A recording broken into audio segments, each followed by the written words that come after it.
everyone, welcome back to another video. Today is a very exciting video because this summer I'm doing something very exciting. I just tried to film this video and I didn't know anything and I was just sitting here like, So I got my laptop with all the information about what I'm doing. This summer I am going to do something very exciting and very out there, although some people it's not that out there, but for me it's like out there. I am going to be going to Cambodia, which if you don't know where it is, because before I was going on this I thought it was in the UK, but it's not. It's near Vietnam. It's right next to Vietnam and Thailand, so it's in Asia. And I'm going to be going to Cambodia for 2 weeks with a company called Projects Abroad, and my project is a high school special project which is 16 to 19-year-olds. Take us to Cambodia, and whilst we're there for 2 weeks, the 8th to the 21st of July, and we just do volunteer work. Okay, so this is the mission: to provide sustainable educational support, care and protection to disadvantaged children and vulnerable groups to enhance their physical, social, emotional and cognitive development. Promote early childhood development, improve the quality life for those living with disabilities, improve English, improve hygiene levels of the children, improve the stimulation of each child. Okay, so those are the goals. Long story short, I don't know what I'm doing, but I'm going. No. So we have to plan educational activities because we'll be working in the Kemara daycare centre. We'll be working with young children and we'll be working with children with disabilities, I think. I'm not sure. Every group that goes does something different, but in the past they've worked with young children, children with disabilities, vulnerable children, orphans, like that kind of thing.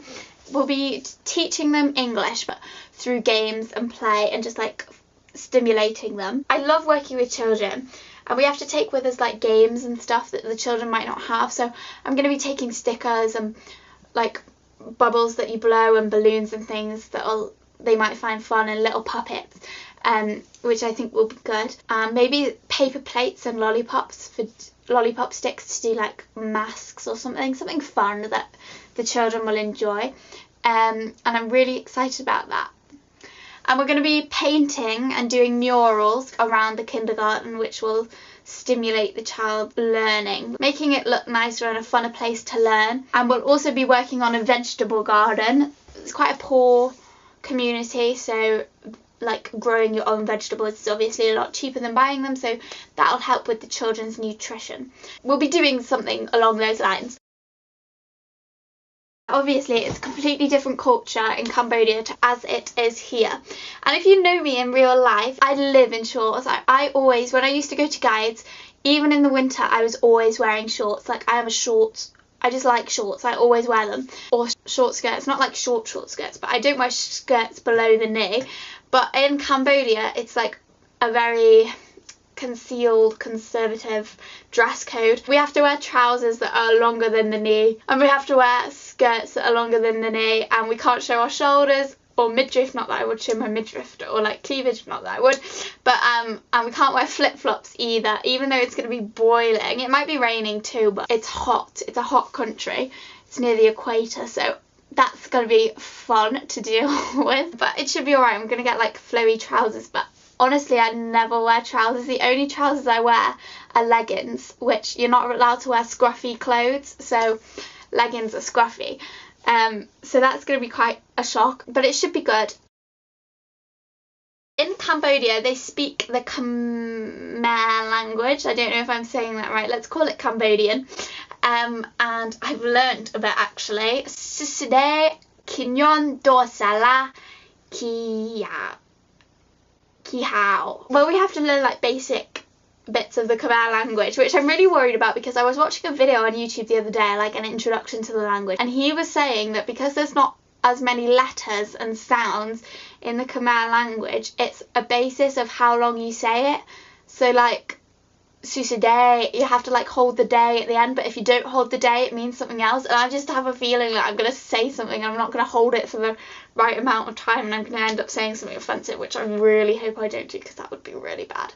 But I'm going to try perfect my Khmer language. I'm never going to be fluent, but like a few little phrases here and there will be fun. So volunteering we do Monday to Friday, and we're there for 2 weeks. So the first Monday to Friday volunteering, second Monday to Friday volunteering. And then on the weekend, in the middle, the Saturday and Sunday, we go travelling to a place called Siem Reap, and the attraction is the Angkor Wat temples. I thought it was Angkor Wat, but I feel like they probably don't say things like Germans, so I think it's maybe Angkor Wat, but I'll write it there. And those are temples in Cambodia, and I was looking at them with my friend the other day on Google, and they actually look really nice, so I'm quite excited to visit there and look at them. Travel wise, we have to get the plane by ourselves, and I was looking, it's like a 14-hour flight, and I'm good at long flights. Like, we normally go to America, so I'm good with long haul flights, but I've never done a long haul flight on my own, like completely alone, because I won't know the volunteers until I get there, so that's going to be really nerve-wracking. I'm flying under 18, which does require something, I'm pretty sure. So I'm quite excited for that, but also nervous at the same time. But I'm not nervous about the flying part. The thing I'm nervous about is the stopovers in airports, because there's not going to be a direct flight. I googled it.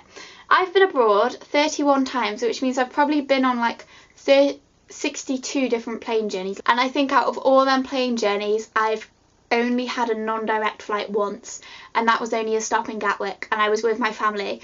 So the fact that I'm going to have to do like a stopover, I've looked at some of the flights and some of them have like 3 changes. So that's going to be crazy to do, especially by myself. So that's the only thing I'm nervous for. Not the flight, but the changing flights. Ugh. So that is the flight, which I'm still excited for because I do love plane journeys. And we stay in a hotel. Lots of the different destinations that you go with on projects abroad, you stay with a host family or in a hotel. And we are staying in a hotel. It's a volunteering thing, so you wouldn't think it would be that good. Looking at the pictures, it's nothing luxurious. And the reviews say it's nothing luxurious, but it's just like a nice hotel. There's 3 people per room. That should be fun. And I think you can sit on the roof of the hotel, which sounds really cool. Okay, and now for the purpose I'm making this video is not just necessarily to talk about it, even though I'm super excited to talk about it, but it's also an expensive trip. It costs overall, let me add this up because it hasn't actually added the total up, A-level math. So the overall cost of the trip is £2,294, and then on top of that I have to pay for vaccinations and things, and you have to do fundraising. So I'm fundraising at the moment to go.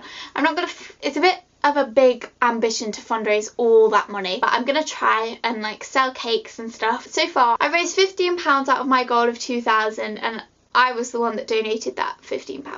But I'm gonna be selling cakes and things. When this video goes up I might have got more, because this video is going up in a few days, and also I'm doing a favour for my cousin and she's paying me a tenner to do it, so I'm going to put that into my fundraising as well. So I might do a video on my fundraising and what I've done to fundraise, so I won't go into too much detail for that. But if you want to donate so that I can go on this trip, and that donation covers accommodation, like the resources for supervision, and all that kind of thing. So if you are able to donate, please do, because that would be really helpful. I'll leave the links below, and I'd be really grateful if you could donate, but obviously I'm not begging you to. So that is just a sum up of what I'm doing this summer, because it's crazy. Comment down below if you're doing anything similar, or if you've done anything similar and have any words of advice, because I'm quite nervous, because it's quite a crazy thing to do by oneself. Subscribe to this channel, because I'll like closer to the time I'll do how I fundraise, what I'm taking, what I'm preparing, yada yada. And then on my vlog channel, which you can also subscribe to, which I'll leave down below, I'll be doing like a vlog, obviously. And also, if you want, you can comment down below and I'll tell you like the application process. Bye! Probably not bad. If you are, let me know. And yep.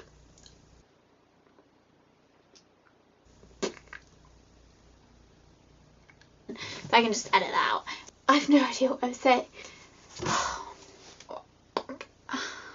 You know on Snapchat when people just send you selfies when it doesn't even say anything with it, and it's not even a streak? I hate that. I'm gonna plan this video because this is a bit of shambles. Like that. Oh, this is so disjointed.